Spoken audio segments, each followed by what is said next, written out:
Shot Studios with Seprock Beats on the track, and it is Love Squalor. Get this turned down a little bit. Yeah, so tonight I'd really like to talk a little bit about identity politics and sort of what that whole concept is, and sort of, I don't know, things associated with it. And I think that there's some bigger things at play. I would love to hear Vasil's opinion on that. So he's going to be joining me via Skype. As you tune in and join the show, you can join in on the conversation via the live chat on YouTube, and also you can Skype in if you'd like. Once Vasil's on, it might be a little tricky trying to Skype in. I don't know how many Skype folk I can really. Well, maybe we could do some kind of conference thing. I don't know. Let me see if we can get him on here. I don't know. Hopefully it'll work. But in the meantime, if you have some questions about just, I don't know, what we have to talk about, identity politics, what your opinion is of that, what does that mean to you?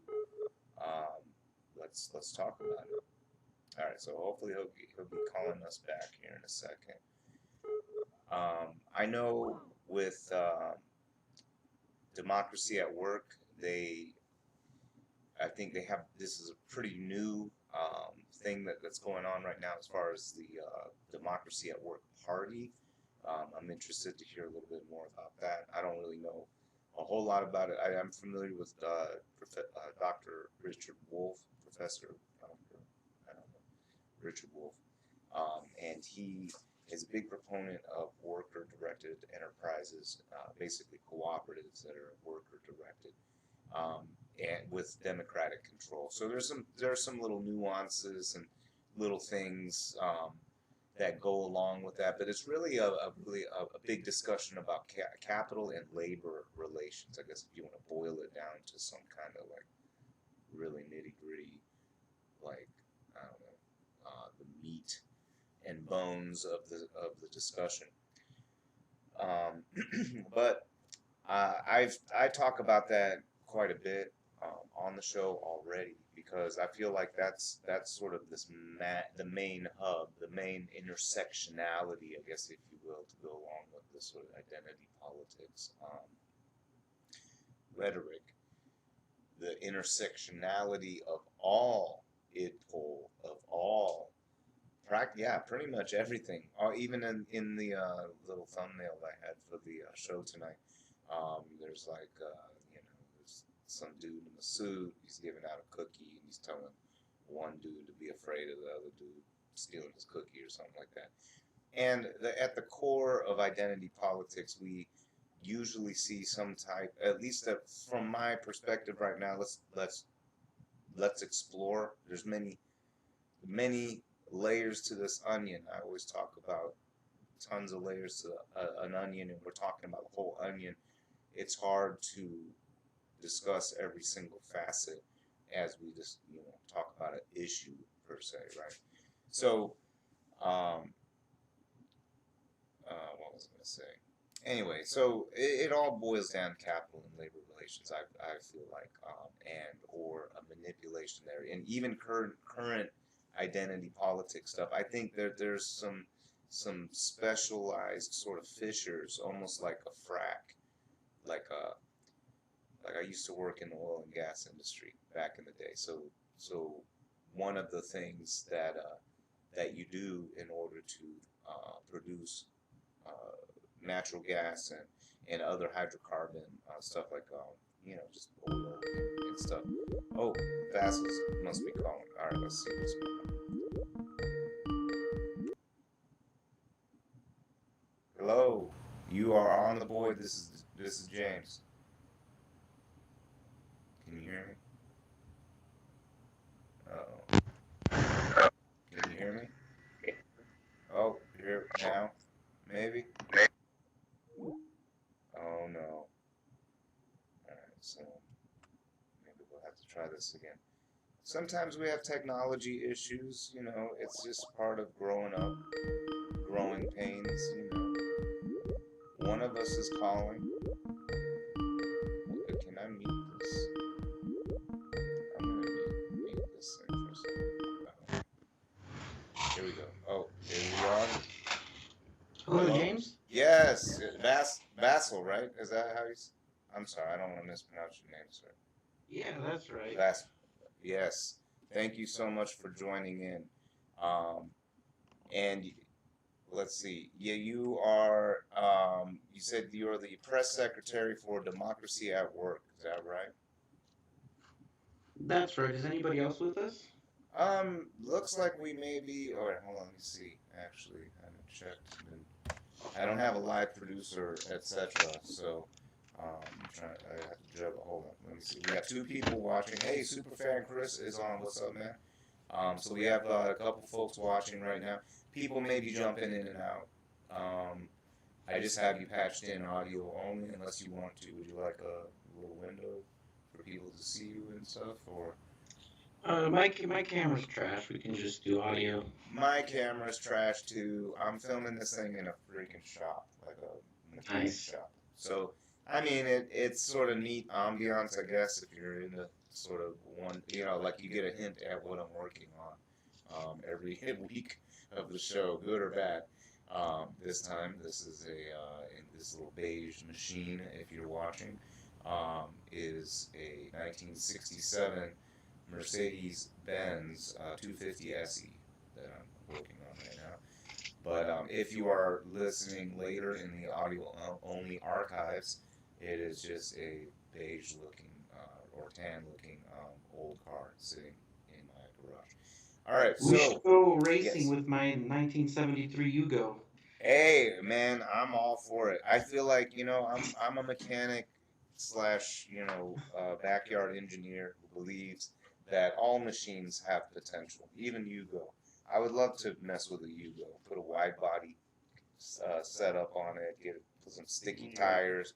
Go global time attack with it. Turbocharged. Nothing on that car works after a month, but the No, engine will no. keep going You forever. basically have to rebuild the whole thing, like make a shell around it or something. I don't know. Like you'd have to re-rivet everything. I don't know. Whatever. It's okay as long as it's like Yugo looking. Because yeah, if you put too much power, it'll rip apart. Anyway, right? So that's pretty cool. Do you really have a Yugo? My uncle does in Oh, your uncle. Macedonia, and it still Oh, runs. yeah. Um, That's pretty cool. Sometimes you have to push it from the back to start it. Um, Wow, yeah.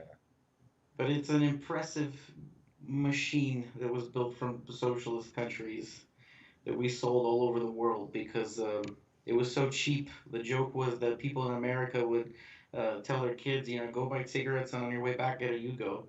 Mm-mm-mm. That's pretty good. That's pretty good. Yeah. Very utilitarian vehicle, but at the same time, I guess there were some quality issues or something. I've never owned a Yugo. I just only heard about things. Um, I don't know what's urban legend. I don't know what's real, you know. But I don't know. I have respect for them. Yeah. But yeah, tell us a little bit about what you do. I guess yeah.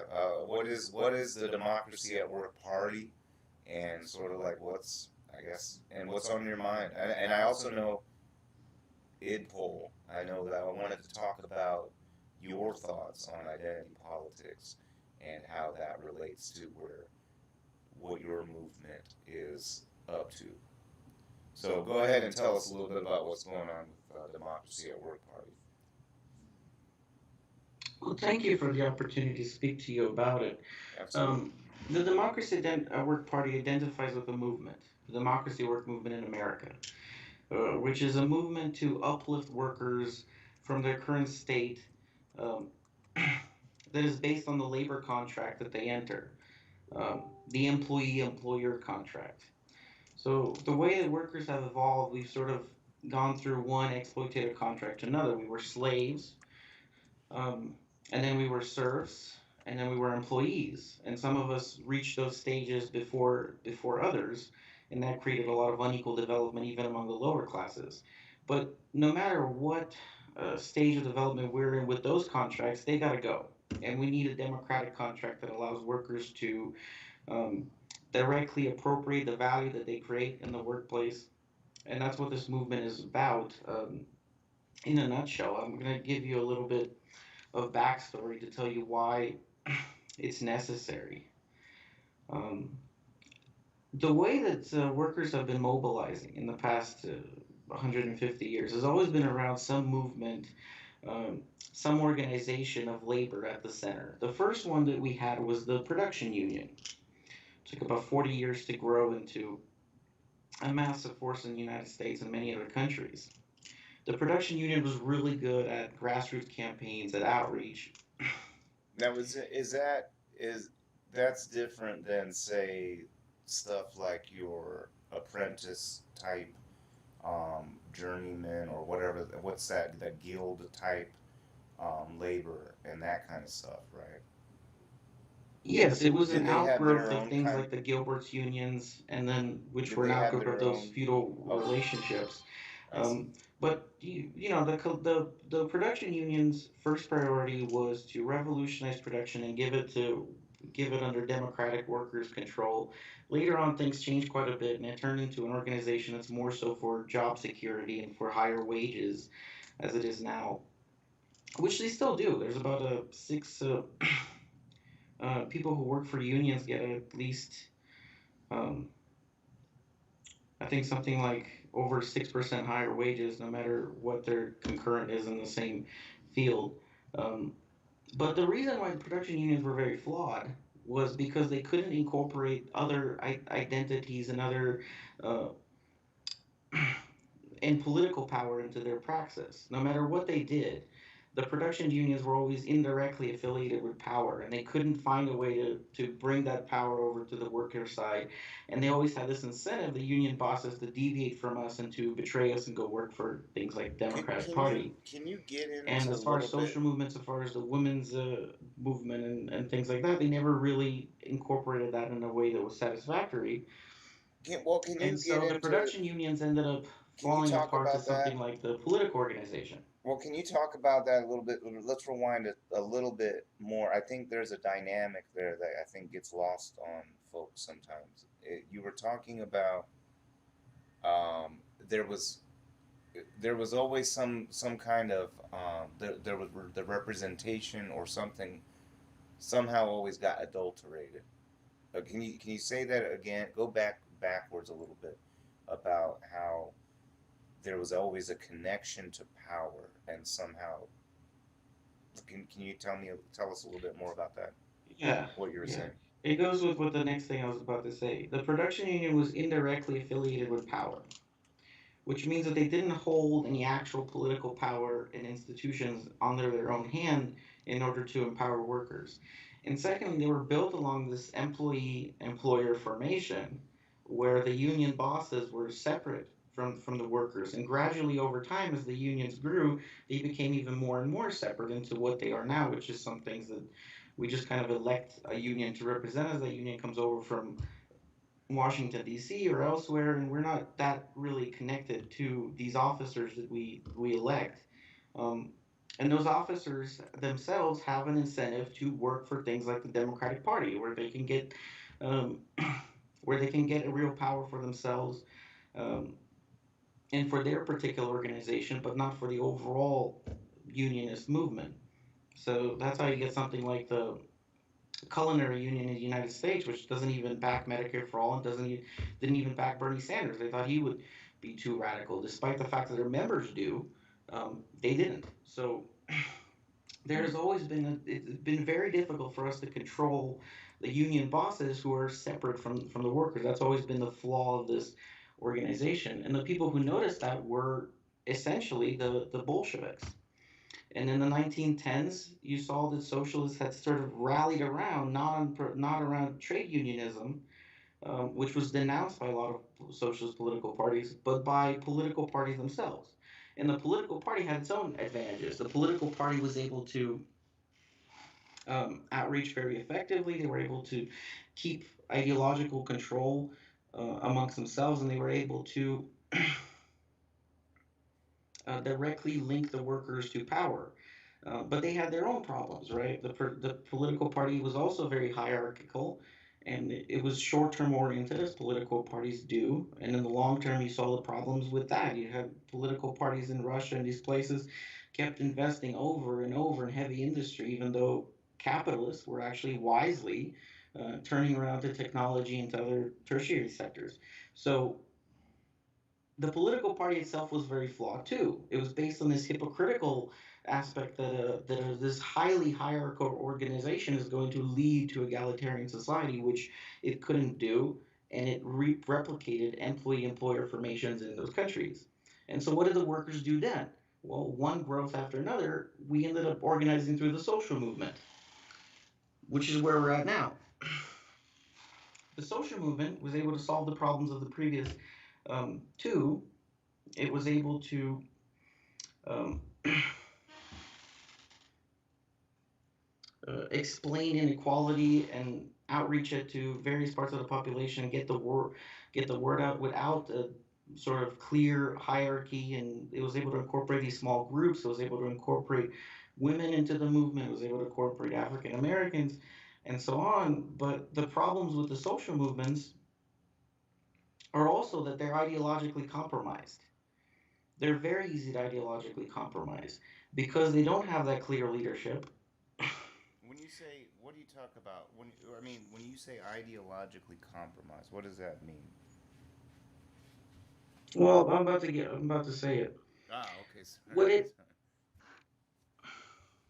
Sorry. what it essentially means is that they tend to forego, the structural changes that we need in society for um, looking at things like minor public policy or the various aspects of playing within the electoral system. And the reason why it happens for the social movements is because they are directly linked to political power, but they don't have any clear hierarchy amongst themselves. And so they're very easy to co-opt. I'll give you an example of what has happened to social movements in the United States in the last 30 years. The first thing is that their mailing lists sort of collectivized into, centralized into Washington, D.C. So local people who were in charge of these movements, like MLK, for example, or Fred Hampton and the Black Panthers, lose control to these big, massive movements like Occupy, like the National Organization for Women, like Emily's List. And all of those organizations are actually ruled by very few people in Washington D.C. who claim to represent this vast, gargantuan mass of people. And their mailing lists are centralized to them, and their funding comes from corporate interest groups too. Um, so we have essentially seen three very flawed organizations of labor, places where labor activists would organize. And the next question has appeared to us, I think, in the last 8 years, for those of us who've realized that these organizations are not going to lead us out of the mess that we're in. And the question has become, where do we go from here? One solution to that is self-directed enterprises. the, if we were to bring a new democratic contract into workplaces that allow people to choose between being directors or being employees, they would form these organizations that would naturally appeal to people who are more egalitarian minded. Um, and they would be very good at outreach because they need more directors to grow, and they would be directly affiliated with power, but there wouldn't be any separation between the people who are doing the power and the people who are um, the ones running the enterprise. So theoretically, they could be a very good expression of the will of the worker in the United States and abroad in order to be able to create international coalitions. Um, so the democracy at work movement tries to sort of increase the social awareness for them, in order for them to grow enough to coalesce into a movement and to equip them with the organizations that they need. An institute, Democracy at Work, has developed. An educational work, Democracy at Work, has developed. Or Democracy at Work Party that you're speaking to, and other ones are based around the needs of that organization in the center.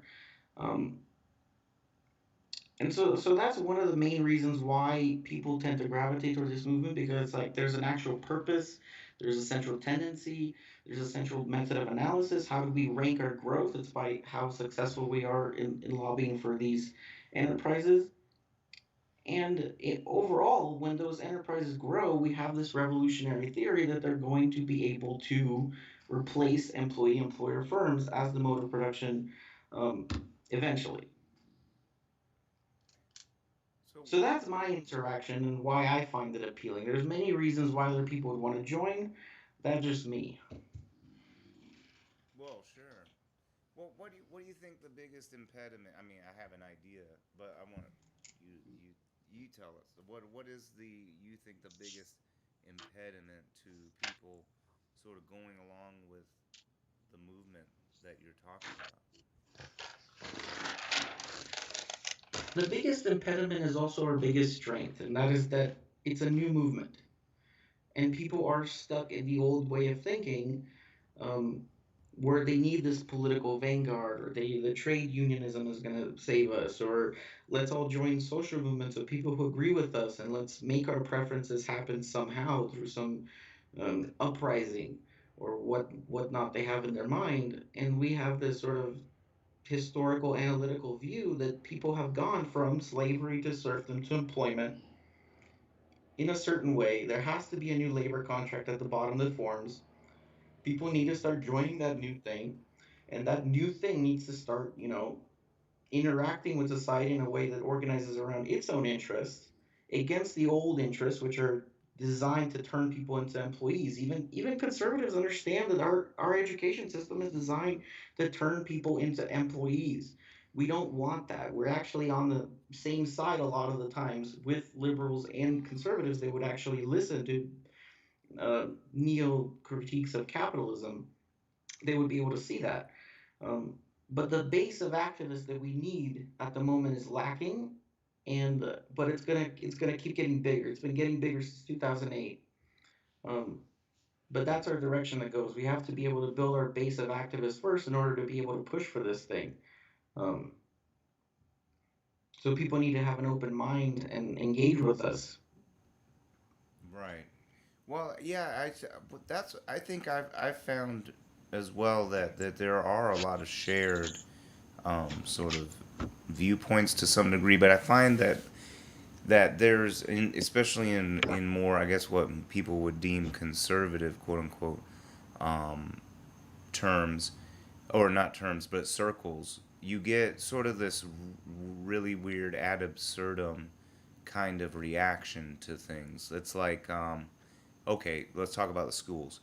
You say that there may be conservatives or maybe Republicans or whoever these folks are, right wingers or somebody, um, that may at first be seem ideologically opposed, and they would say, oh well, the schools are teaching you just to be employees and be sheep, etc., or something like that, and their reaction is, let's get rid of schools, or schools should be private, and in their mind that will solve the problem. How do there's a lot of these sort of, um, I don't know if you want to call them knee jerk or if what it is, but it's sort of like these contradictory motions that don't really make sense. I think they're ideologically driven, but how do you sort of explain through some of these contradictions? I would expand it to not just look at conservatives. Leftists do it all the time as well. Sure. They see a contradiction of private property. What's their answer? Get rid of it. They see that the state doesn't look after their interests in the United States. What's the answer? Get rid of it. And that get rid of it knee jerk reaction isn't based on any historical analysis, which shows that these things evolve from one to another. Right. Um, so if you follow the incentives of what actual self-directed enterprises would have, they would have an incentive to evolve property relations. They would have an incentive to evolve how power is distributed in society, and they would have an incentive to evolve money because they would have an incentive to exchange labor aside from this paper trail middleman that we have.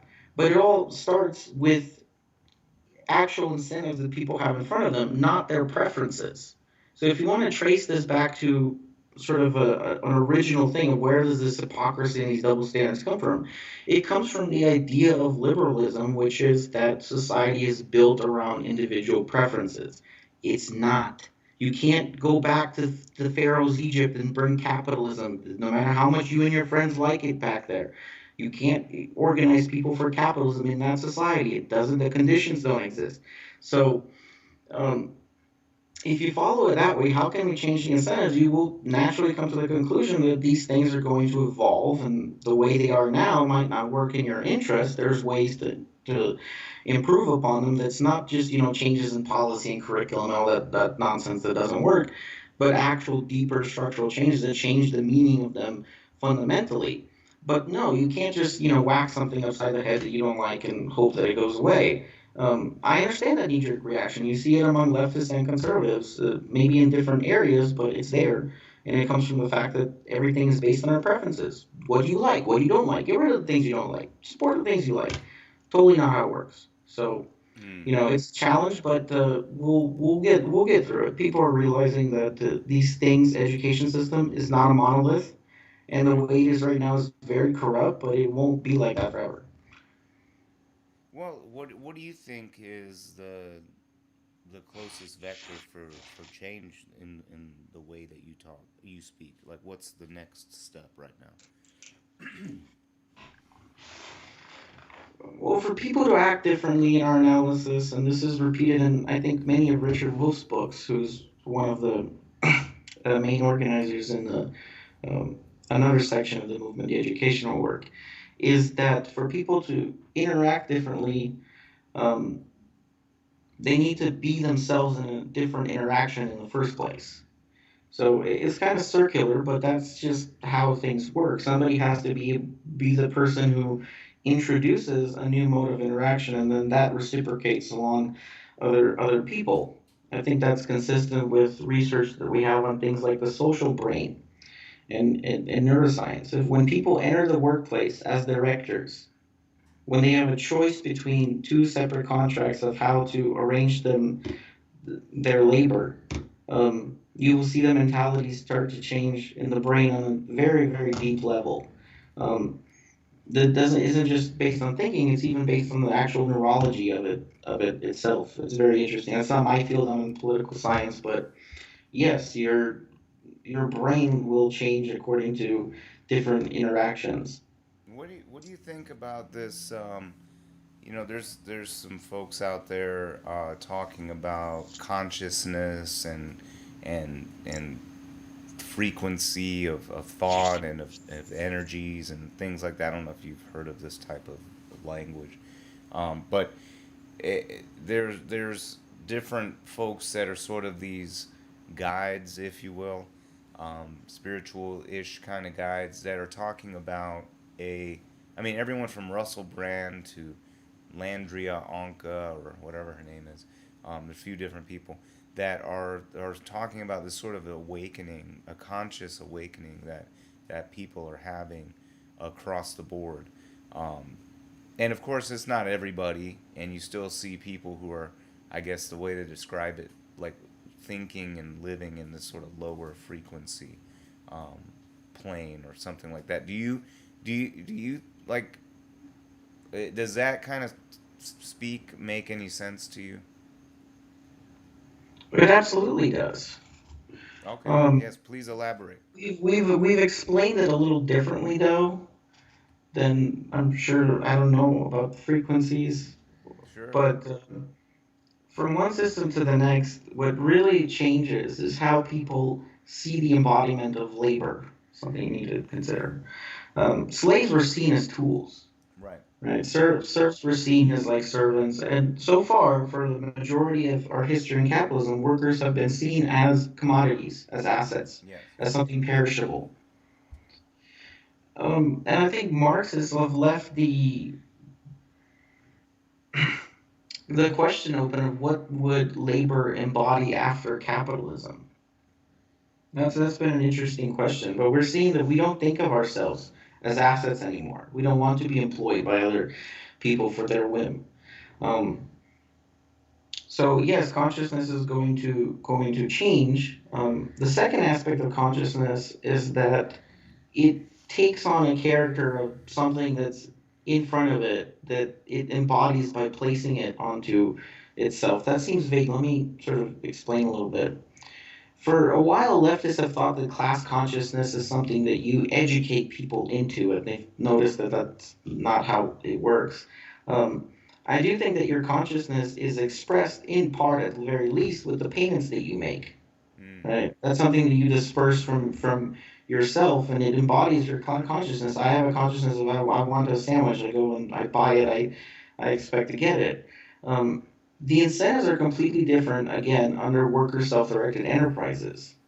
And so what you're going to see is this kind of natural class consciousness. It doesn't need to be educated. You don't need to explain to them that, hey, there's a democracy at work movement that supports your organization, and then there's this reactionary trash movement over here that's completely reactionary to what you want. Which one do you want to appropriate value towards? And you see that self-directed enterprises will spend a little bit of their money on supporting movements for change within capitalism, which is exactly what brought capitalism in the first place. Employee employer firms ended up spending a little bit of money on new institutions. They brought the bourgeois parliament, they brought to the local parishes, and all these things that eventually became the basis of capitalism were brought by those uh, the value appropriation of employee employer firms.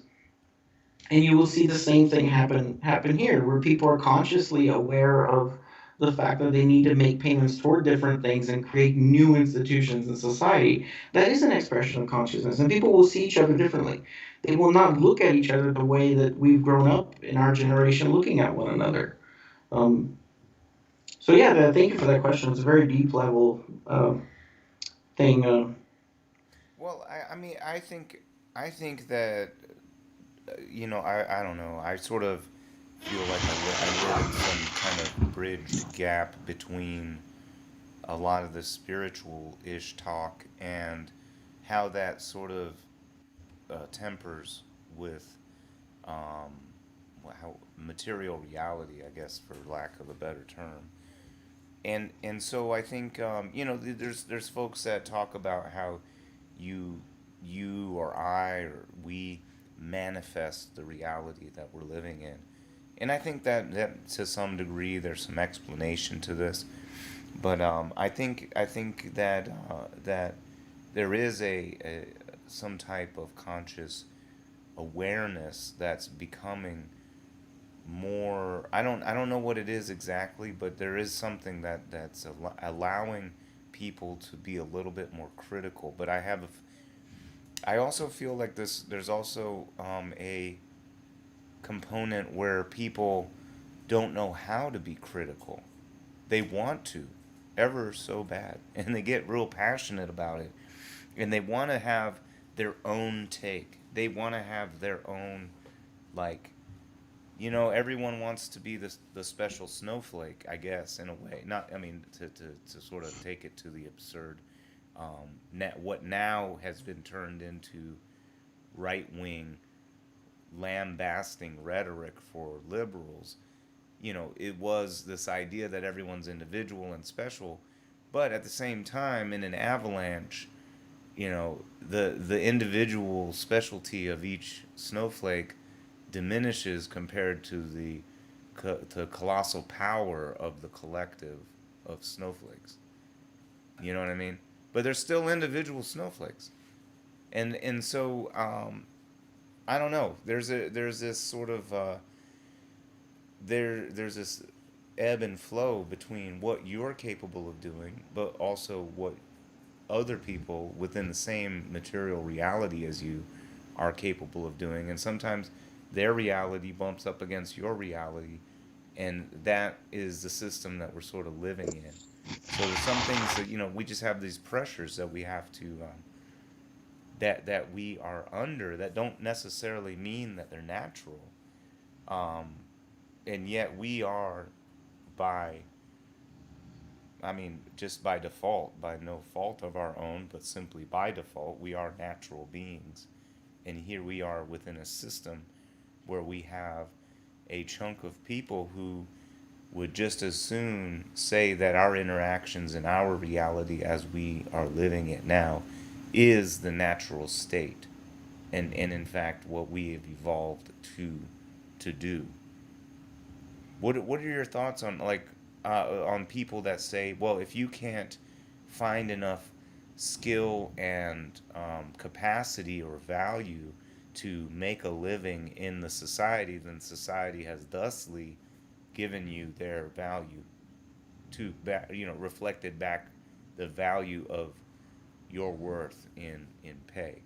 So in other words, like you'll hear some staunch libertarians talk about, look, if you can't make it in in the economy, then that means the society doesn't value you, and if you die, then that society has made their choice thusly. Have you heard that argument before? Do you want me to respond to that argument, or what you said previously about the spiritual consciousness? Oh, both, either one. Yeah, whatever. What do you want to chomp on? Okay, regarding the argument, it's absolute nonsense. Mm-hmm.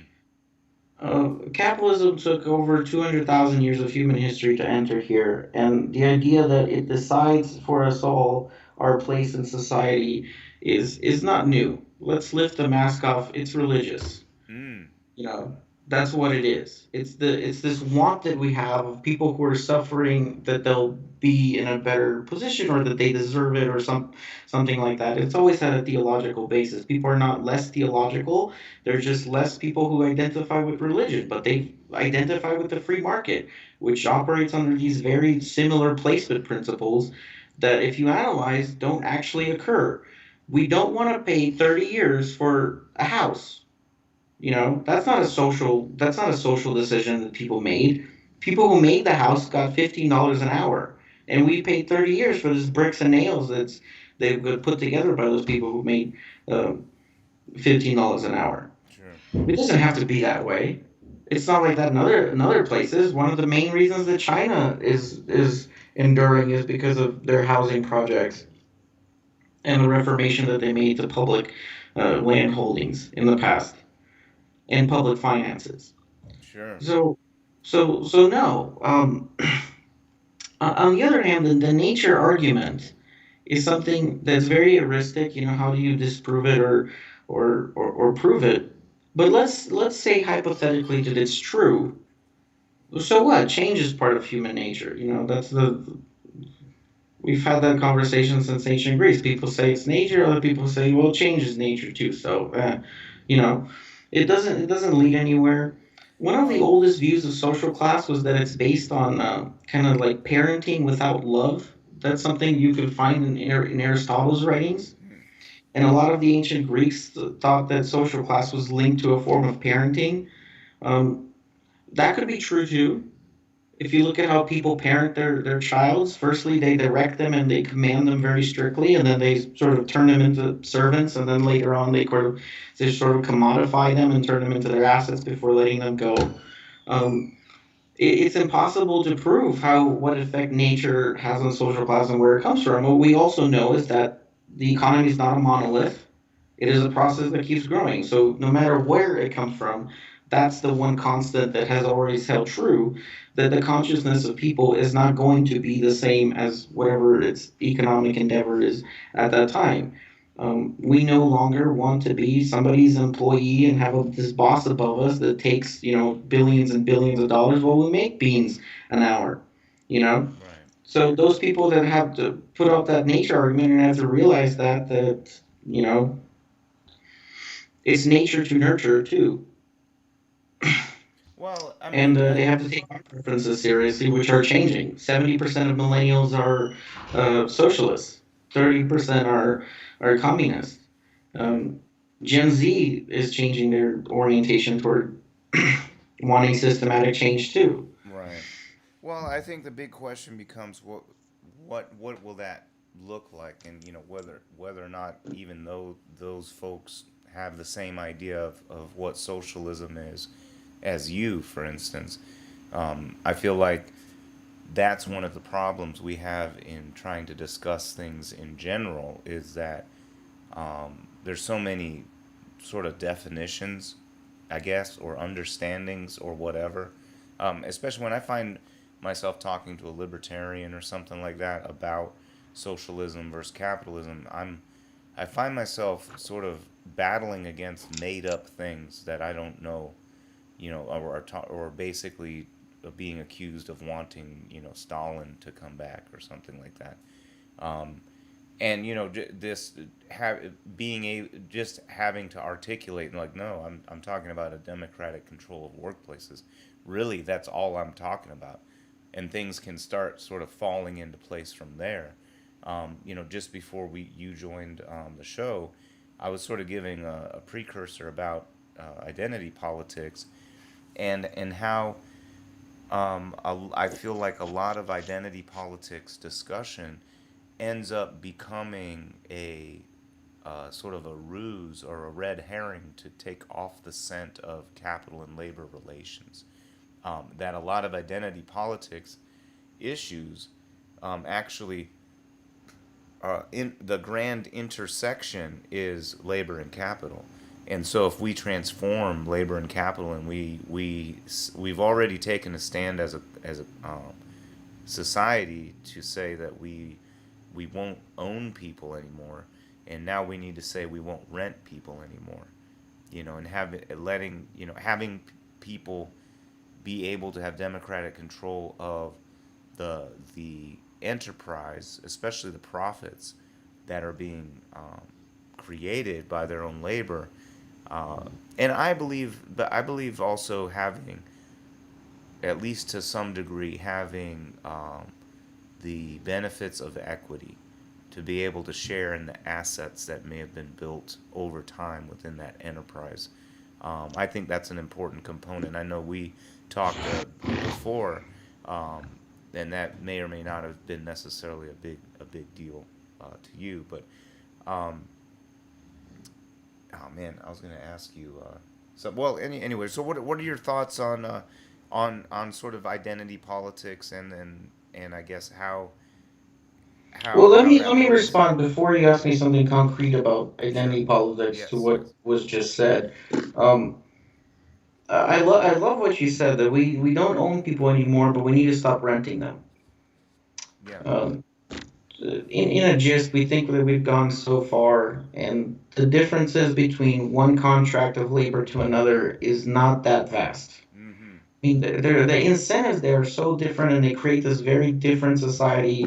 Uh, but you know, directing labor versus and changing the function of labor versus employing labor, they're very exploitative arrangements. Right. Uh, they need to evolve. The main difference between socialism as we see it and socialism as the other socialists have seen it is that um, our class analytical view has, in the past 100 years, gone more and more toward the micro level of analysis. And the other socialists are still stuck in thinking about the macro level of analysis. You know, so the democracy works movement's trend toward the micro is something that's mimicked in modern academies, whether it's anthropology or political science or economics. They've all gone in that direction because it's more accurate. It's empirically more accurate than looking at these macro variables. The other socialists who looked at the macro level variables, they developed a socialism based around the socialization of property, based around the socialization of production mechanisms, um, and so on. But what they couldn't confront, and they kept falling up very short, is the actual social relationship that people enter into the workplace. You can be an employee on a publicly owned firm. You can be an employee in a planned economy. The idea is do not be this employee, to be a boss in the workplace where you um, sort of give yourself to for a long period of time. Well, right. Why Um, can't it just be a cooperative endeavor? Why does it have to be a hierarchical sort of dream of a few, in a way? You know what I mean? Um, I think. Well, how about this? You know, I battle libertarian and capitalist sycophants all the time, and they say, why would why would we let the uh, the employees make decisions like that? That's like letting the inmates run the asylum. That's like letting your kids decide the family budget and what's for dinner. there's nothing new about that. What do you That's say about people those said, why guys? would you let a woman drive a plane? Mm. All the time. Every single time that a new group of people is to be socialized with doing something new, it goes around in this very specific pattern, and it's very, very well documented in political science of how norms cascade, how they emerge, how they coalesce, and how they eventually cascade into something new. And that argument that comes up, why would employees do this and that? It comes up every single time. You know, there's always people like that, Very and they're interesting. wrong. Very interesting. Right. They're So wrong. They're wrong at there's the just moment. this There's this already research and empirical evidence that I could point to that's on the site of the Democracy at Work Education Award that shows that worker self-directed enterprises, even even during the pandemic, there was a study that's doing better. They're doing better at providing people health care, and equality in workplaces, sure. job satisfaction, and happiness, and better wages. Yeah, I can absolutely believe that. We have a question from one of our audience members. Looks like we got a few people on watching us tonight or listening in. Superfan Chris says, question: how can everyone become a boss in a company? Aren't employees needed to run an efficient to run an efficient company? Repeat the question, please. How can everyone become a boss in a company? Aren't employees needed to run an efficient company? Democracy is one of the most scalable forms of decision making. And decision making takes place at any level of that company already. The question is, how do you make those decisions? Do you make them democratically, or do you make it through authoritarianism? Mm. And if you can have democracy in a nation, you can definitely have it in a company. And there already are many companies that operate like that. You could also, there are many different ways that you could distribute the democracy to the workplace. You could even make it so that democratic enterprises engage in a passive competition with one another within this association that they would be under. So like if all pizza places were under an association for that, the pizza places, all the individual stores could passively compete with one another, and then after the competition cycle is over, everybody reshuffles again and goes into different teams. Mm-hmm. Um, and they would be able to use the surplus that they accumulate to exchange their labor for things like healthcare, for doctors who would be able to eat at their establishment in exchange for goods and services, and that would evolve how we think of currency and other things. Sure. But there's so many ways to distribute that you said telling me that if when I entered the workplace in the workplace I can't make democratic decisions there. Decisions have to be made. They can be made in any which form. There are already capitalist enterprises that introduce democracy in the workplace without the benefits of it. They introduce it because it's more efficient. In Business 101 textbooks, it even talks about making decisions democratically whenever possible and why worker owned cooperatives are doing much better. It's in there, it's in their business textbooks. Hmm. Sociocracy is becoming a trend. That's a form of democracy in workplaces too. So, absolutely, it is very possible to make decisions another way. There isn't one static way of making decisions. Sure. Well, and I would even argue that a boss is needed because you have two disinterested parties. You have an employee who knows they're probably getting paid the lowest that the boss could pay them without them leaving, because the boss doesn't want to pay them more, obviously, and the boss would love to pay them less if they could, and so but they're expecting more work out of the employee, more labor out of the employee for as little pay as possible.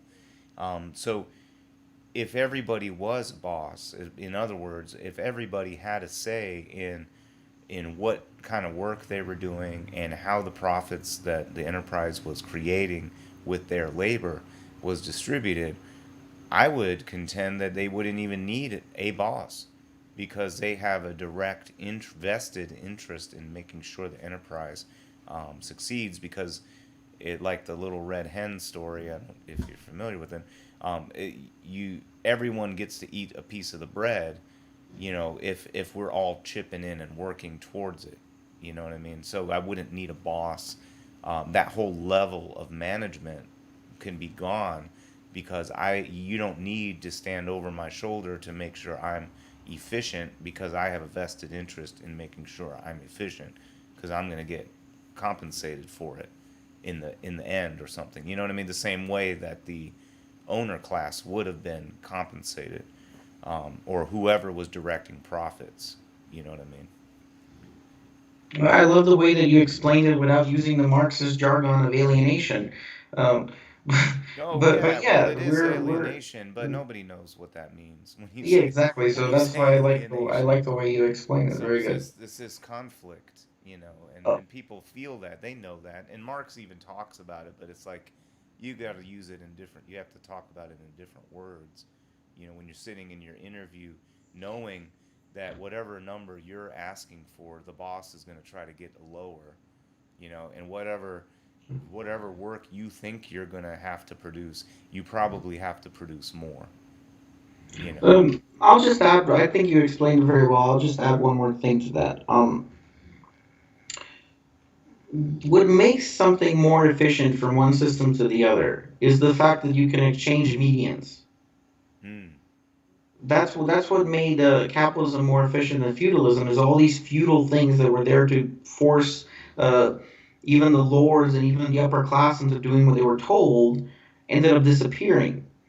And in capitalism, we have all these useless medians. The manager that they have to pay a lot of money to because Right. workers are not going to do anything if there's somebody looking over their shoulder because they don't have any incentive to. They're getting paid by the hour. Well, Um, in fact, the the that cameras, the manager, they're incentivized to extract more from the workers. yeah, you're incentivized to extract more from the workers so that even if you pay them more, you will go out of business due to the actions of other companies. Um, that incentive goes directly away under self-directed enterprises. Even if self-directed enterprises take on private shares, they have an incentive to gradually wither away private property over time because they have an incentive to pay those shares the minimum amount possible and to pay themselves the most amount possible. So the incentives are actually exactly the opposite. But the big thing that makes them more efficient is the fact that they can automate the median. They don't need these useless medians. We Mm. spend so much on education to make ourselves into employees. Um, that's not efficient either. So there's so many useless mediums in society right now that are all based around turning people into employees and getting them to work when they don't have an incentive to do so, um, which Right. would go away under an economy of self-directed enterprises. Yes. Well, I think there's a way to transition to that. We could either wait for system collapse, or if people get so bent out of shape that they actually do a hot revolution of some sort. But I think there's a way to introduce some legislation, some tax scheduling that benefits cooperatives, that doesn't benefit corporations. Some labor laws using tariffs to enforce labor standards versus simply trade standards, that kind of thing. I think there's if there was somebody that could articulate that, if there was if there was any kind of political appetite with as far as other branches of government, within the getting a Congress that has in their mind capital and labor relations, and that I mean we can't even get healthcare, so we can't even talk about a minimum wage jump. I think that kind of stuff is a derailing of the real discussion, which is always derailed, and that's capital and labor relations. And creating these cooperatives is the key to unlocking all of this. But it's like right in front of everyone's face, but we don't talk about it, and we don't. And it's not. I don't know if it's on purpose, but it's like they never talk about it.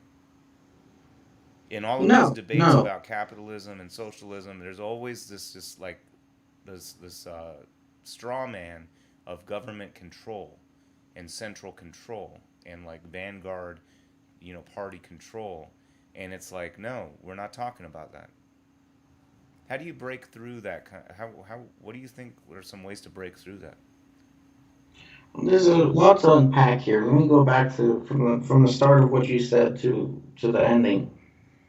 The first part is that a giant systematic crash will not evolutionize the production processes of capitalism. There have been such crashes in the past, and I think the research is very clear of what happens. Um, when labor is looking to avoid starvation, it goes into an apolitical mode and it starts to shift from one side to the next, whoever promises the most. Mm. Um, And that's but where you could get some they fascist did labor movements. disconnects itself from politics. The middle class becomes more reactionary than ever. Fascists make gains, and people start pointing fingers at outgroups. Mm. That's what happens when things crash. So, accelerationism as an ideology is not empirically something that you would support if you look into it. We can make the most of this crisis if we were to say that it has shown us that the problems in society have a class basis, um, and the relation between labor and capital is very important. Uh, and that's something that we could use much later. But in the immediate future, I don't think that they themselves can create an evolution in production. Somebody has to, within the system that exists, um, introduce a new labor contract. My second point to that would be if a revolution could take us from one system to the next, we wouldn't call it a revolution. We would call it an evolution. They're Mm. called a revolution because they replace one set of bosses with another set of bosses, Mm. and they bring about a new day. That's why we call it a revolution. Um, I'm sort of a Platonic scholar, and I think that speech gives us an inherent meaning to something that's mostly accurate almost every time, and that's just the way it is. And the research on revolutions going back many years says the same thing. There was no revolution from slavery to feudalism. There was no revolution from feudalism to capitalism. There were many political revolutions. In some places, there it didn't take one, and made some places it took many. So, you know, how do we look at that? It might be necessary to have a new boss. It's possible. If this group of this government right now has become so reactionary that it won't even listen to us on the most basic things like, do we need a new labor contract? Do we need a Medicare program that every country has? Then absolutely, that's what needs to happen, and we'll see how that plays out. Political revolutions are extremely necessary in many cases.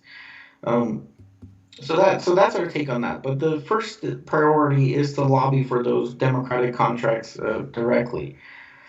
The other thing that you said about the straw manning of other ideologies, again, it all the sects do it. Conservatives get straw manned all the time, and so do leftists, and so do liberals, and so does everybody else. Mm. Um, there is no avenue for having these discussions honestly. If you look at social media, it's based around making sensational voices prevail, and it's based around, I don't want to have this conversation with a libertarian because I already know how it's going to go. I've had it 15 times, 16 times. I don't want to have it again. So it's just an out that you have that you can just define their views real quick and then skit and run. Um, Do you think there's a way for that to sort of? I mean, in our, I think in our point of view, they simply don't understand a, a component of material reality. At least that's my take on it. Is it worth trying to sort of convert these people to them seeing what is essentially the class struggle and the contradictions of capitalism and these kind of things? yes, but as I said in the beginning, it has to be based around an actual organization that we can point to. Hmm. Um, once they're in self-directed enterprises, they will come to think of things differently themselves. It's that organization that needs to right now grow and coalesce into a national movement that would be able to reach them. Not an individual basis of you going out and trying to convert them. That's very ineffective. Hmm. And I'll tell you exactly how ineffective it is if you want to look up things like Converse's The American Voter and all the research on how people shift ideologies. You're going to be successful about less than 3% of the time. That's my estimate, and that's not even worth your time. When the time that you took to go do that, you could have done something more productive and gotten more people on your side. Hmm. So outreach on an individual level or on a level of the social movement of people who just agree with one another or on social media is not very effective. But once we have a national organization of WSDEs, we will become more and more effective because we will have this alternative thing grow out of it. On alternative media, for example, which would be able to make fun of Fox News and MSNBC and unravel all the web of straw manning that they do every single day. Hmm. So so it will happen, but on a different basis. The main thing that we want out of conversations is to get the word out that democracy work exists. That's realistically the only thing that you can do with these online conversations and with your conversations in person with libertarians.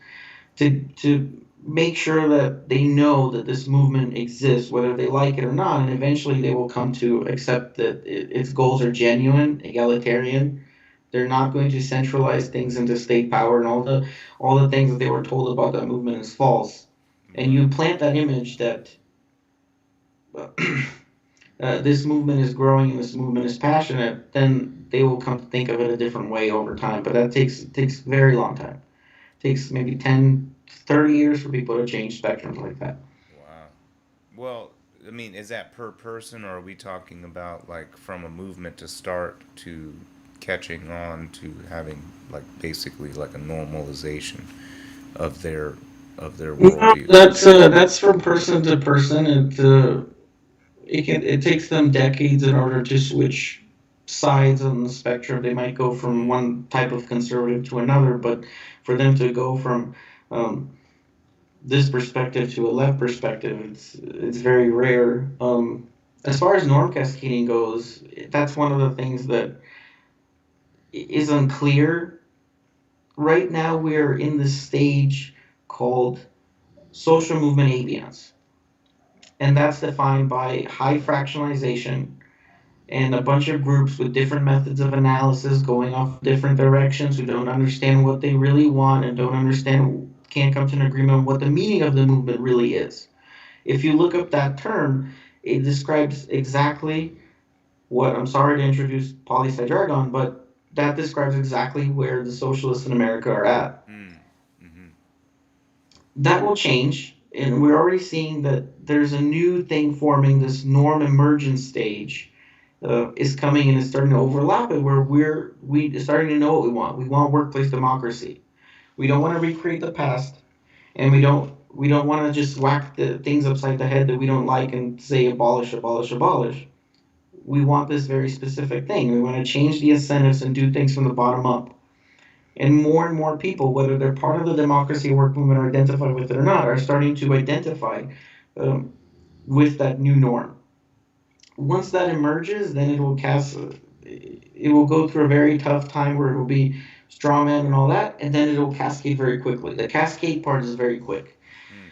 You saw the, you can look at Well, I think you this see thing that with across Bernie various. Look at the Sanders. LGBTQ movement. Oh, sure, I sure. mean, there was like this huge hill that they went over. Where first there was a lot of abiance. It was like, what is this even about? And then you saw the big moment for them was gay marriage and being able to get that and double down on it and power it through.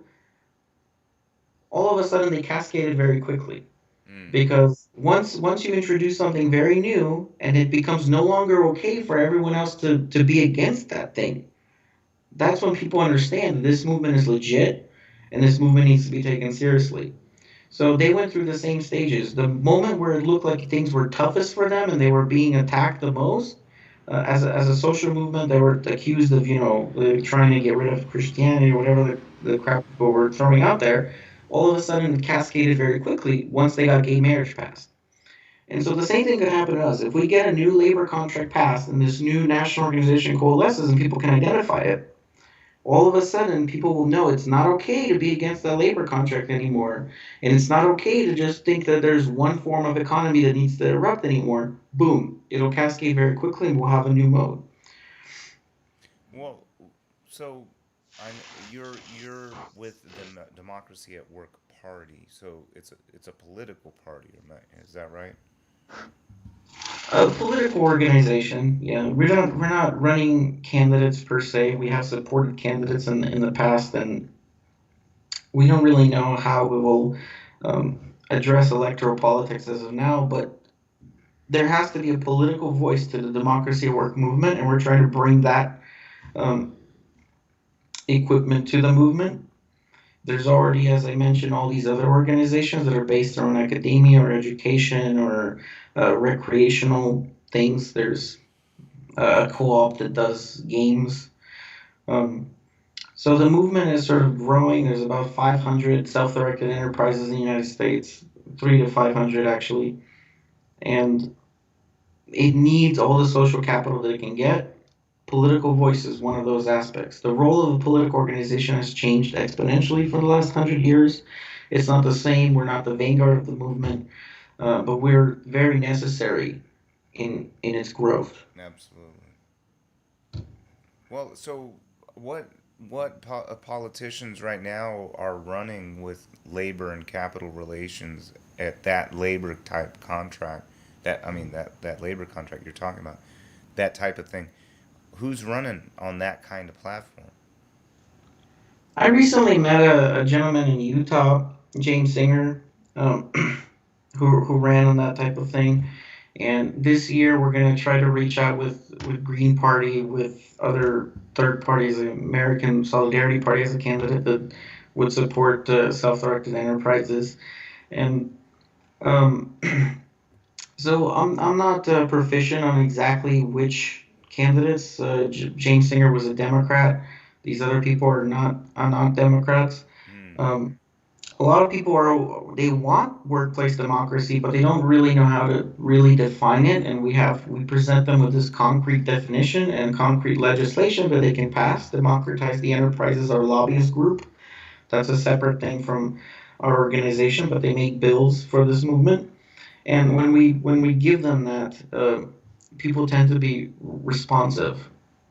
A lot of times they just don't know that it exists. Again, Mm-hmm. our strength, which helps us bring in new people, is also a weakness because we lack that activist base. Everybody knows the Trotskyists. Everybody knows these 20 or so Marxist Leninist parties out there, but they don't have a base in front of them. We have the self-directed enterprises. We have the intellectual bases. We have all these necessities to grow, but we need to now get the actual activists engaged. Well, Um, how do you get everybody to sort of get on the same page with seeing that? I think, I mean, correct me if I'm wrong, but it seems almost like you get a chunk of leftists that are like communists, and they don't want anything unless we're abolishing the whole system, like you sort of alluded to earlier.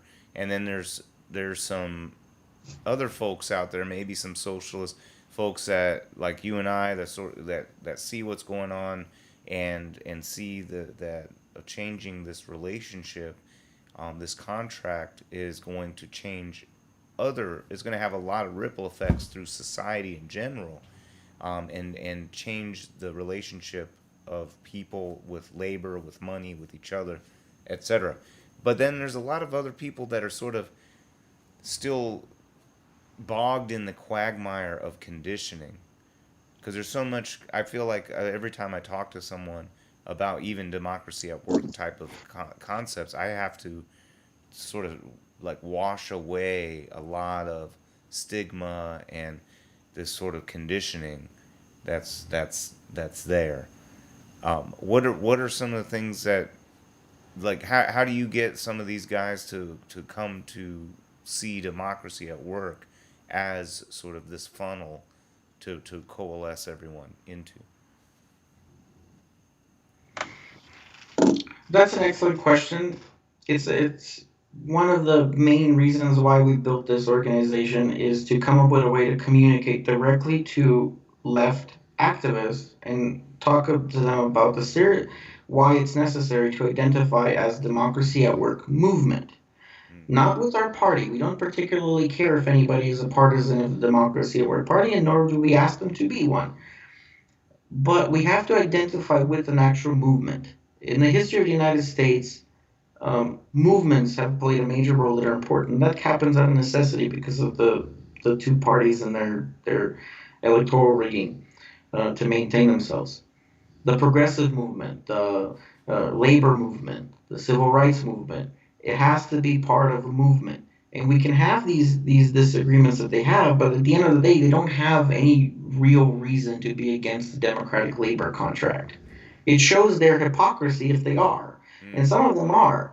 Some of them will be reactionary toward it because it doesn't fit their theoretical goal or whatever. But most people that I've spoken to are not that way. So I don't want to strawman other people. Most people that I've spoken to, even though they're very heavily partisan, once they hear this new analytical view, they start to see that, okay, maybe I can identify with democracy at work movement. And we've been successful in that regard. Most of our activists um, come from other places. But yeah, that's why we need this political organization. People like Dr. Wolf and Resnick and rest in peace, Resnick, and Elizabeth Phelan are excellent educators and excellent at spreading the message to this. But at the end of the day, the only way that you're going to convert an activist to your side is with a personal and direct conversation to them. And that's something that we've been doing.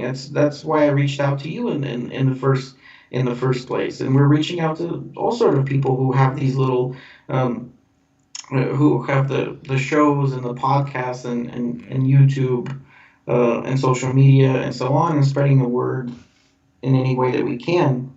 Eventually, people will get it. And the different tendencies that exist will converge around one thing. That's what I said. When we go from social movement, this ambiance, to a social movement that's in the emergent stage, will happen when that identification kicks in. Do you think there's a way to is there a way to calm the communists down and let them know that democracy at work is the next stepping stone towards the realization of communism someday in the future, while also assuaging the capitalist sycophants, especially the capitalist supporting workers, that democracy at work isn't going to make the communist boogeyman that they've been raised to believe it would lead to.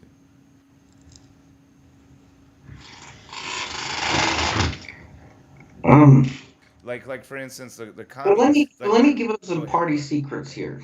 Mm-hmm. That let me give up some party secrets of research that's been ongoing within this movement.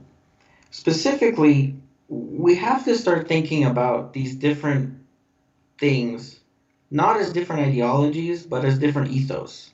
Mm. I think you and I spoke about this over the phone and had an interesting conversation about it previously. The research in political psychology shows that people are responsive to a certain style of argument Mm. that can be traced back to genes, to um, uh, very long term behavior patterns, including images of the brain. So, like for example, right wingers, they think more with the right amygdala, and liberals tend to think more with the left insula. So, how do we style those arguments, and how do we speak to people differently? That research is ongoing, and there are going to be massive publications on how to style your argument to appeal to different sects of the population. But in general, we have to do something that I think the CIA also did to us in socialist countries. If you read a publication called the CIA Manual for Psychological Operations, one of the things that they did was in the United States, they would strawman communism as being like the most different thing that from liberal democracy as could possibly exist. And that's what they pushed for. On the other hand, in the Soviet Union and in Yugoslavia and all the operations that they were running, they were saying the liberal democracy is a lot like communism, but there's no difference of between means and ends. And that's what they were pushing to us. That's what they were telling us, that you can have the same things, we have the same goals. We all want this classless, moneyless society. Look at the pragmatist literature on that. It all wants the same thing. But you know what? We can do it without using any power to do it. And that was very appealing, and it pacified people when it came time to actually defend those socialist countries. Um, so we have to sort of, to our base, say that um, we are going toward a direction that's very fit with those principles exactly as how they define them.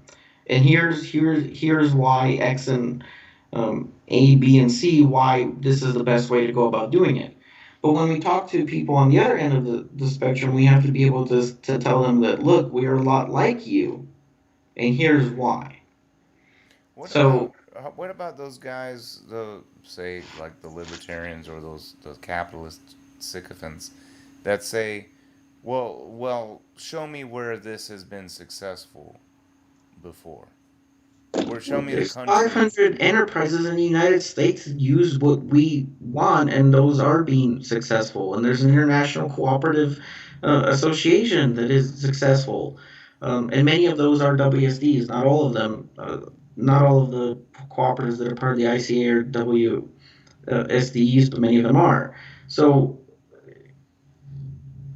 And capitalism WSD. was successful for the same reason. Capitalism was successful because a new norm emerged, a new organization of labor replaced another one. I mean, once they go into that direction where they're talking about show me where this is successful, and you do, and they still don't, they're still not going to believe it.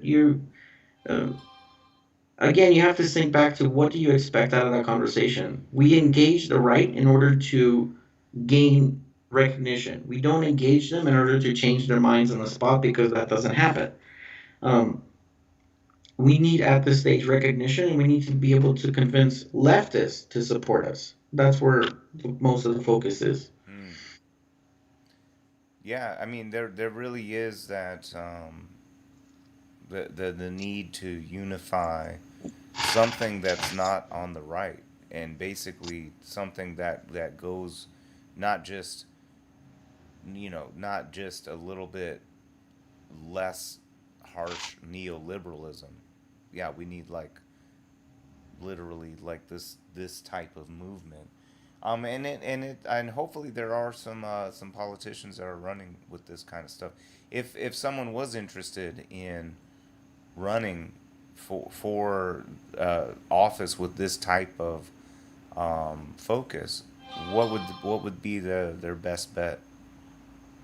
What's the best party? I guess would it be? I mean, if Democracy at Work Party isn't necessarily putting forth candidates, who's the best party in your view at the moment for championing this new type of contract or legislation that motivates or incentivizes the adoption of this new relationship? Whatever organization they happen to be in, the important thing is that they identify publicly as part of the Democracy at Work movement, and that they, support the bills that we do that come from our lobbyist groups, which I don't think is a problem for leftists. Um, if they say those things, they will have firstly our endorsement and the endorsement of other Democracy at Work organizations. Uh, but secondly, it takes them over that hump of partisanship. Because again, partisanship is not how movements grow in the United States. It isn't because of the electoral rules that are in place. Mm, They grow based on these like broad, kind of vague and principle based movements, uh, civil rights, progressivism, which was the message was anti corruption of that movement, far removed from what it is now. Labor rights. So democracy in the workplace, a pro democracy movement. That's what we need, and if they identify with that, then whatever gets them on the ballot works. mm, I We see. can help get them on the ballot and gather signatures and whatnot, but if there's an organization locally that's more advanced and can get them on the ballot faster, we can help that organization. We're not partisan in that way. I see. Wow, that's pretty interesting. So, where like what's the best way to I guess go out and get involved in those things? Um, and because I think if one thing I think that is sort of missing and that would help motivate this movement is to have um, like you said, political, uh, what do you call it? Candidates that are putting it out there in their campaign. It's getting some kind of national recognition. Even if they lose, it's a conversation that's being had, and they're getting in front of the camera, and someone's asking them questions, and they're articulating some message. Um, if if there's people like I guess would they just go find whatever party they want to run like you said and then get in touch with Democracy at Work and then you guys would mobilize at that point. Well, there are multiple answers to your question. Um, we don't necessarily need to rely on them getting in touch with us at this stage. Mm, Eventually, that might happen, but as of right now, that's not the case. Um, there are many things that we could do. Firstly, we could target places where Democrats are destined to lose anyway, and target candidates that are running over and over again who've already lost in the past. Those tend to be very open minded. That's how we got a conversation with James Singer in Utah. He lost. He only got like 20% of the vote. Um, but he was able to have this conversation in front of people, and that was very important.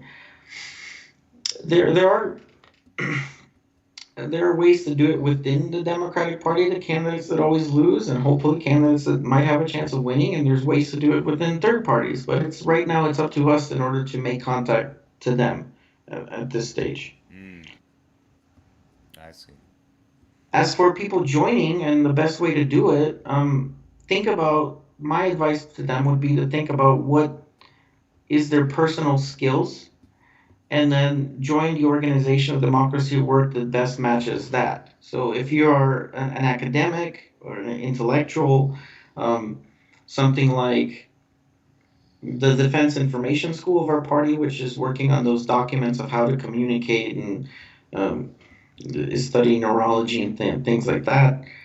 That's one avenue. The education org with Richard Wolff is another avenue. If you're really good at local organizing and an activist, I would suggest and having if you're good at political conversations, have I would suggest joining us because it's a political org. If you're good at recreation, there's I would suggest joining other things. If you're good at starting cooperatives directly, something like the United Federation of Cooperatives or the International Cooperative Association might be best for you. Um, so yeah, it really depends on your personal skill and what you're trying to bring to the table. A lot of people want to directly get involved and make worker self-directed enterprises and open them themselves. We're not the best avenue for that, but we can point people to who would be good at that sort of thing. Are there Um, organizations out there that can help with funding or things like that? yeah, there's cooperative incubators um, across the United States. I think we have a resource that lists some of the top ones that can help people start self-directed enterprises directly. Um, and that's something that appeals to specific people. I think base building is a thing that leftists do, and it appeals to a minority of people within the movement, but that's fine too. We even have manuals on how to engage people on social media if that's what you want to do, and that's important. You know, Right. memes are important. If you want to be not nice, call them memes. If you want to be nice to them, call them phenomenological substances. Whatever Sure. works for you. I mean, it's the new They're important. propaganda. They get people on our side. So yes, make those. If that's what your skill is, we can. There's so many ways that we can cooperate with different people. That's what appealed to me initially about this movement is that it's not just a political party that hopes to one day be the vanguard of the masses. It is an actual thing, based on a wide variety of organizations that cover a social welfare board, lobbyist group, us now, many different things, different types of skill sets and have this actual organization at the basis that appeals to people who are actually going to go out and get it done. Right. Well, Well, man. I have to Yeah, go. I was gonna say it's been a great Like, conversation. I'm really glad you were able to join us, Vasil.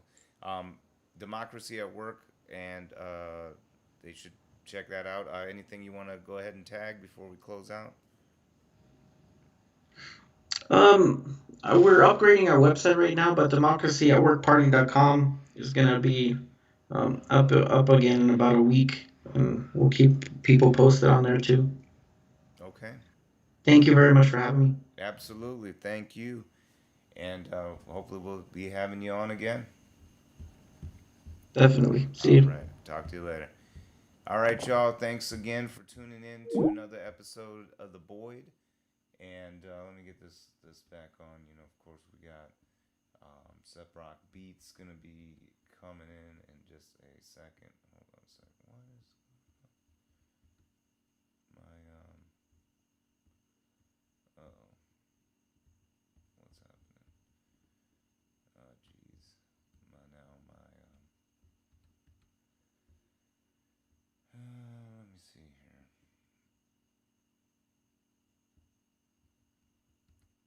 I think I got everything all screwed up.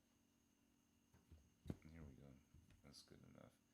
All right, so a little talk about democracy at work. Really, a movement to, uh, like it says, bring really the democracy at work. And why is that important? It's not just about uh, making determinations on whether or not um, you guys get different colored chairs or something like that, or I don't know, like the way the desks are arranged in the break room. It's really the key issue to that is how are profits distributed within the organization, and it's really about a relationship between labor and capital, right? Between the workers and the owners, the boss, and that's really the big the big, what's it called, the big part of the discussion.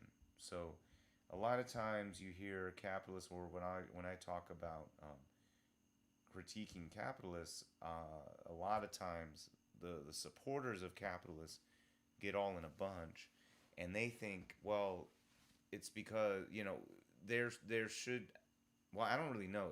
They assume that there's no motive, there's no way to make profit if we get rid of capitalism, which is absolutely not true.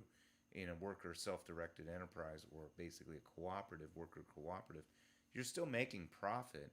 It's just a matter of how is that share of profit being distributed? Is it going to the boss and then getting trickled down through a wage to these people? And remember, whatever the wage is that these people agreed to work, it's only because they have no choice but to work a wage. They have to find a wage. Like right now, a lot of people got laid off. What can they do? Can they just go simply like go hunt off the land? Can they go kill some wild boar, right, someplace nearby? They really can't. You can't just go freely go fishing and these different things, especially when they close down the beaches and things like that. So there's no commons, right? There's no alternative to be able to subsist off the land, or live in any way without earning this wage. So everybody's desperate to find a wage. So anytime you have a high supply of something, you now have a low wage, right, or a low price, and that's where the big problem comes in. So we have a system under capitalism where the person who owns the capital goods, right, the means of production, it doesn't matter if you got a lawn mowing business, whoever owns the lawnmower, right, is the capitalist, and the other people are the wage laborers. You're choosing from a pool of a bunch of people that didn't get to afford, by either whatever way, their own reasons, I don't know, whatever reasons, they can't afford to buy a lawnmower, right? So what do? They have to enter into exploitation and work someone else's lawnmower for whatever the wage is that is acceptable at the time, right? And here's the funny part: as they're learning how to work the different tools and stuff, and I've been in the same position. I've worked for people like this. Hell, I've even been the guy that owned the stuff that hired the people. And what is the big concern? Is this guy going to learn how to run all this equipment and then go get his own equipment and then become the competition to what I am, right? Well, I mean, that's the American dream, is it not? Is this not the logical conclusion of what the libertarians and capitalists say that we should be doing? Go into exploitation, go get those skills, and then use those skills to create an exploitation mechanism to exploit other people, right? That's the American dream. That's the thing that I critique, right? It doesn't mean that we can't together make profits together. Of course, we're going to make some money together. It's just about who's making that money, and are we sharing that risk equally, right? Some people say, well, the capitalists risked it all with their money, with their investment, by taking a loan. And I'd say, no, you put some upfront risk into this venture, but the laborer puts in risk every day. And that risk is even longer. There's echoes to that risk, right? Because it's not easy to change a job. It's not easy to switch over your health insurance, and also it's not good for your job or employment track record to constantly switch jobs. So there's a lot of incentives to not fluidly change your employer. So this ruse, this lie, basically, that the libertarians say, that you can simply just choose a different employer if you want to. That's false. It's BS. You can do it for a minute, but go ahead, skip a couple jobs, and then see if anyone hires you again, right? So this is catch 22. Again, it's almost like these folks don't really think to the logical conclusion of their own thoughts and ideology. It's like a religion, really, when you can point out contradictions within Scripture, and it doesn't matter because if they question God's word, then that means they must not believe in God or something, right? It's like this. See, that's like this Chinese finger trap for your brain kind of thing. Anyway, those are the things that I'm talking about. That I think when we are talking with Vasil and I are talking about some of the relationships between different organizations and labor movements and different things like that. I think some of that can obscure that baseline relationship between the fact that we said that we don't want to own people anymore. Now we shouldn't be allowed to rent people anymore. And all that really means is that the people are now, you would basically, instead of treating them like rental tools, you treat them like partners, right? When someone brings you $100, you give them shares, you give them ownership, right? You even give them, to some degree, some democratic control over what happens within the enterprise, right? Someone works for you 100 years and you just pay them the wage, which they are forced to participate in. There is no such thing as a land grant lottery, which if I was president, I would propose land grant lottery. You don't want to do this. You don't want to fucking work at Walmart. That's the only job right now. Fucking Amazon warehouse is the only job right now. You don't want to fucking do it, even if it's paying $15. Oh, they're paying $17.50. Fuck that. I don't want to fucking do that. What would you rather? Go till a field or live with some fucking solar panels and a hydroponics kit and go live on a few acres of land out in some fertile ass place in Tennessee or some shit? I don't fucking know. Some place. Put your name in the lottery. There'll be different spots in the United States. Bureau of Land Management land. If I was president, I'd put like a 50% tax on investment property. Yeah, people are gonna fucking hate me. I don't give a shit. Look, if you're not living in that land, get the fuck out. Because how did we get it? Like, well, I bought that land. I should be able to sit on it and make money. Fuck that. How did the person you bought it from get that land? They got that land. What? Bought it from someone? Okay. How did they get that land? Oh, they bought it from someone. Okay. How did we get all the way back? Let's go back to Jamestown and shit. How did that fucker get that land in Virginia? Or how did that person get that land in Montana? There was some point where someone got a gun and pointed it at a fucker, and that's how they got the land. And then all of a sudden, the music stopped, and we're all scrambling for chairs, and now we don't want to play that game anymore. Well, what if I'm not fucking good at working at Walmart? What if I'm not good at fucking working at Amazon, but I'm fucking good at getting my guys to go to your fucking house and have my way with your shit? What if I'm really good at that?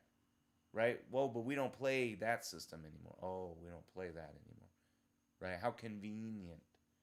Right? So we can't just look at the system as it is, as the construct that it is, and just think it's okay. We have to look at it and say, no, we're going to put a fucking big ass tax on all this land. People from China, people from Israel, people from, I don't give a fuck, Russia, anywhere, France, from Japan, buying up American land. For what? They're not living there. If they don't live there, fucking 50% every year. Market rate. Not tax assessor rate. None of this homestead exemption shit. No, fuck that. Market rate assessed every year. If the market goes up, fuck 50% of it. You owe us. Boom, every year. And then what are we going to do with that land? Well, with that money. Well, first of all, with that money, we're going to use that to create public housing. Second of all, with that fucking land that people are probably going to end up selling to the government, or they can sell to each other. Fucking people want to live on it, go ahead. You don't get taxed. But if you are just sitting on it doing nothing with it, even in industry, we'll talk. But like if you're just sitting on it, owning it, just to hold it, fuck that, 50%. And then eventually that's going to free up land for people to live on. And we'll have a land grant lottery. You live there as long as you live. And then when you can't live there anymore, it either goes on to someone in your family if you want, if they want to live on the land grant, or it goes to someone else in the land grant lottery. So if you don't have any kids, or maybe your kids, they want to live the urban life, they would rather work at the Amazon fucking factory and move boxes. Okay, great, great, good, let them. Guess what? Wages will no longer be $17.50 to move those fucking boxes and hold your pee for 2 hours or whatever you got to do over that at that place, right? I bet they'll go up because some of these fuckers a lot of people. I don't care what your political ideology is, they're gonna fucking leave, right? And they're gonna go live off the land because they don't give a shit. They know that they can go till their fields and do their shit first few hours of daylight, and then they can just go drink some beer and fuck off the rest of the day. They can start learning leather craft, whatever, some kind of skill. They can go hunting. They can go do some shit. I don't know what they would do. Think about the free. It's so hard to fathom the freedom that they would have living off the land grant land. Some people might say, "Fuck the Amazon warehouse job. I'll go live on the fucking land." Right? That will reduce the labor pool. That will adjust the wages. Now, when someone says, "Hey, that's an agreed upon wage. I paid you an agreed upon wage." Okay, fair enough. We all agreed that if you don't want to work and play in this fucking game, you have to go live on the land grant. If you want to play in the game, here we are. We're ready to play. What you got, Amazon? Oh shit, you better pay us $25 an hour, or otherwise I'm just gonna go live on the fucking land. Right? So these are dynamics within our society that we have never questioned and really talked about. Right? The dynamic between capital and labor, that we shouldn't rent people, that they should be partners. The dynamic between the labor pool and wages, the fact that the labor pool is captive, there's no alternative but to get a wage, right? And you can start your own job all day, but if you don't have resources to do it, how are you going to start your own shit? And by the way, if you don't need resources to start whatever job you're proposing, guess what? Every other motherfucker can do it too. So how much money are you gonna make when everybody else is doing the same thing, right? Someone says, "Oh, well, you could go get a squirt bottle and start squirting people's windshields and making money that way. I saw a guy making like $100 a day." Okay, great. When every Tom, Dick, and Harry goes and gets a fucking squirt bottle, and they're at the light too, how much money am I gonna make? There's a little thing called efficient markets theory that basically says that libertarian logic doesn't really work in real life when you actually think all the way through. And unfortunately, there's a lot of folks within our society that are not willing or able to see reality for what it is. But I don't know. But I do know that Separate Beats is playing in the background, Love and Squalor. Track 199.